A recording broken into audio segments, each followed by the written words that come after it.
Thunderbolts asterisks. I was debating whether or not to make this video because this does not feel like a truly significant movie. This is admittedly minor Marvel. It's a good movie. It's definitely a good movie. If you're into Marvel stuff, it's definitely something you'll enjoy. This movie is basically just Marvel getting back on its feet. It's Marvel proving that they can make a movie. Marvel is saying we can still make a movie that looks good, that is acted well, that has some semblance of a plot, that's not just CGI schlop. We can make a movie that can make you feel, that can make you excited, that can keep you riveted. Did this movie save superhero movies? No. But I think it did, I don't know, put a band-aid on it, put a little tiny band-aid on a massive gaping wound. Lena means a hero. There is no higher calling. Your sister understood something about that. I should have come back for you. No. That's just a fairy tale. Now, before I get into the actual movie and the broader superhero movie enterprise, let's talk about Florence Pugh. I'm a Florence Pugh fan. I'm a Pugh head. I'm a Pewy. I've been a Florence Pugh fan since probably Midsommar. She's been in bad movies. She's been in movies that do not work, but she never misses. I've never been like, Florence Pugh was bad. Never. Not a single time. She's a movie star, and this movie is definitely a test for her. This was definitely Hollywood saying, oh, you want to be one of the boys? You want your name at the top of every poster? Lead this movie. Lead this film. Yes, it's Marvel. Yes, it's superhero, but I think Marvel understands that the superhero brand has lost a lot of its luster, and they're really using Florence Pugh and her drawing power and her reputation to lift this film up. This movie utilizes her very well. Florence Pugh carries this film for the most part. We can't stop him alone. No one can. But we can find a way. Together. Marvel Studios.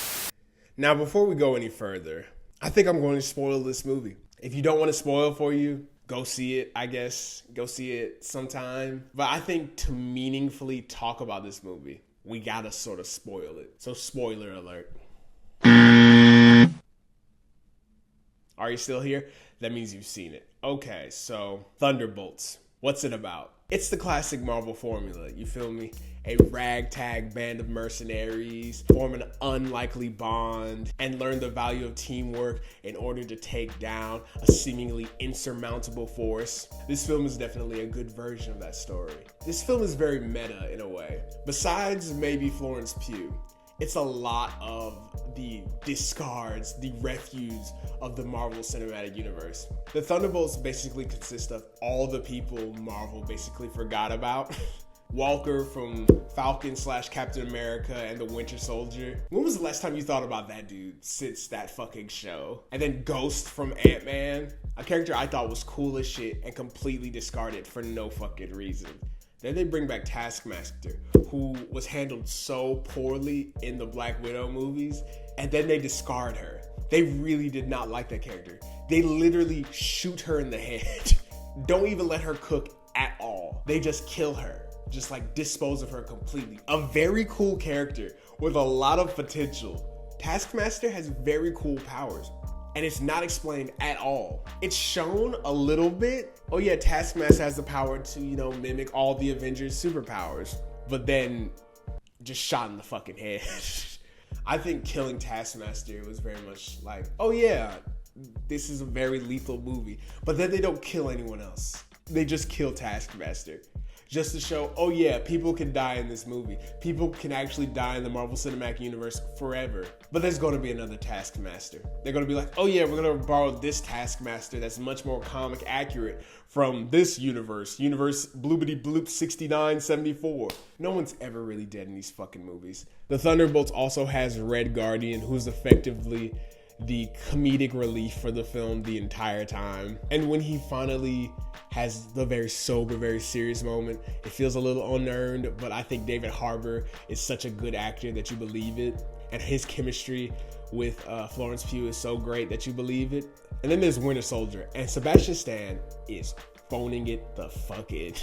Sebastian Stan is phoning it in so hard. I would highly recommend you all go watch A Different Man and his performance as Trump in The Apprentice. Sebastian Stan is a beyond capable actor. But if you only know him as Bucky Barnes, as Winter Soldier, you're only getting a small portion of his talents. And he's really phoning it in this movie. He has a really great action sequence that really like kicks the movie into a whole different gear.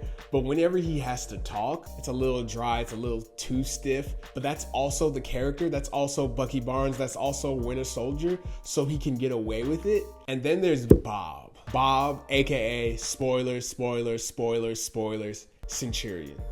Before there was even a fucking trailer, the comic book nerds spoiled it for me. They told me this nigga is going to be Centurion.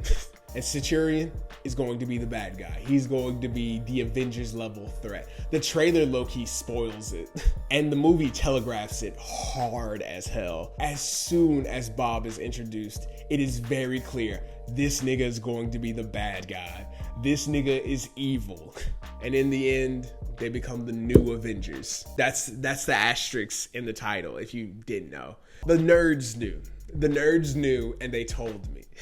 It feels like a step forward rather than a step back or step sideways. It is Marvel saying we can make a good movie. It doesn't seem as if it's been hacked to bits. It doesn't seem as if it was written by 20 people, but it was. But you don't really feel it. It's not insanely apparent. It's not annoyingly apparent like a lot of recent Marvel fare, a lot of recent superhero fare broadly. It feels like there is somewhat of a cohesive vision for this thing. It feels like there was a steady hand. It feels like the team all had the same goal when making this movie.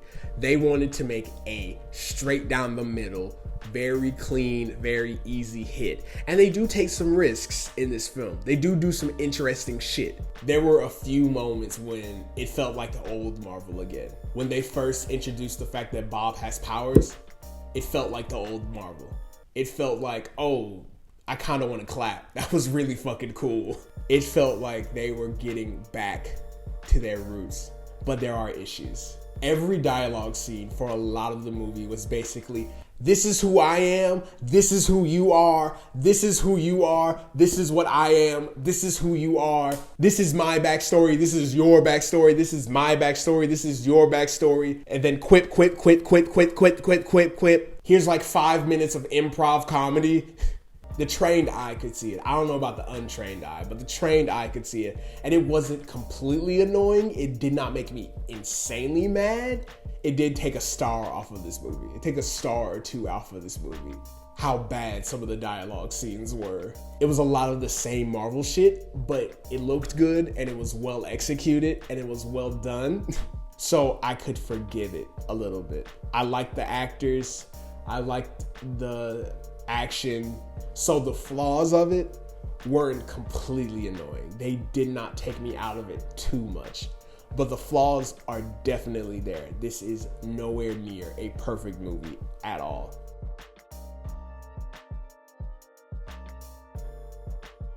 Did this movie save Marvel?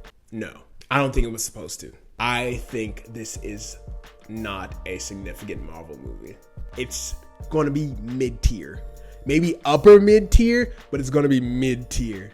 It feels like the movie before Fantastic Four, before Doomsday. This movie does not feel like it's going to have ripple effects throughout the Marvel Cinematic Universe. It feels like Doctor Doom's going to come in here and duff all these motherfuckers. It feels like Doctor Doom is going to kill all of these people. Maybe not Florence Pugh.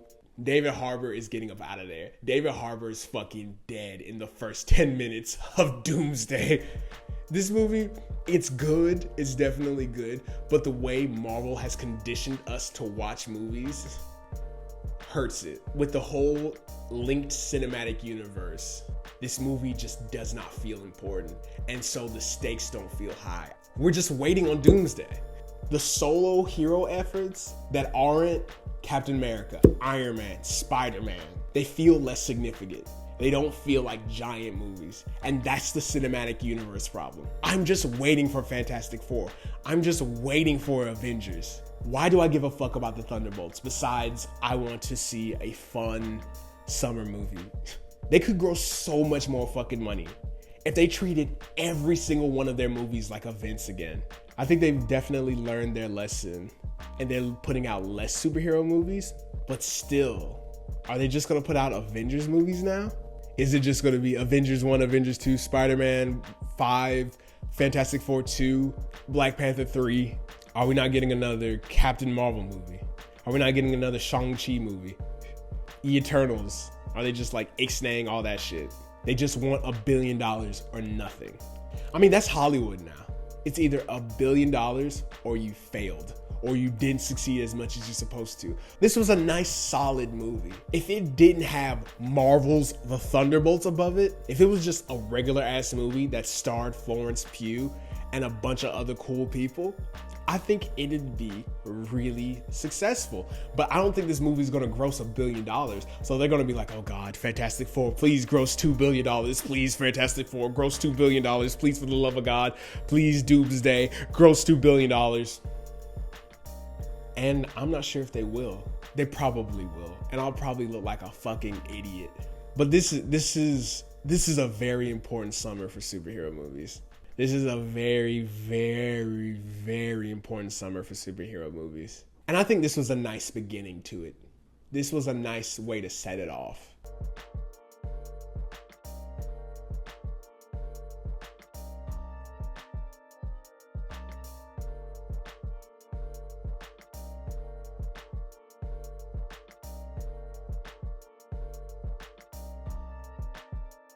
Let's ignore Captain America, Brave New World. Shrek.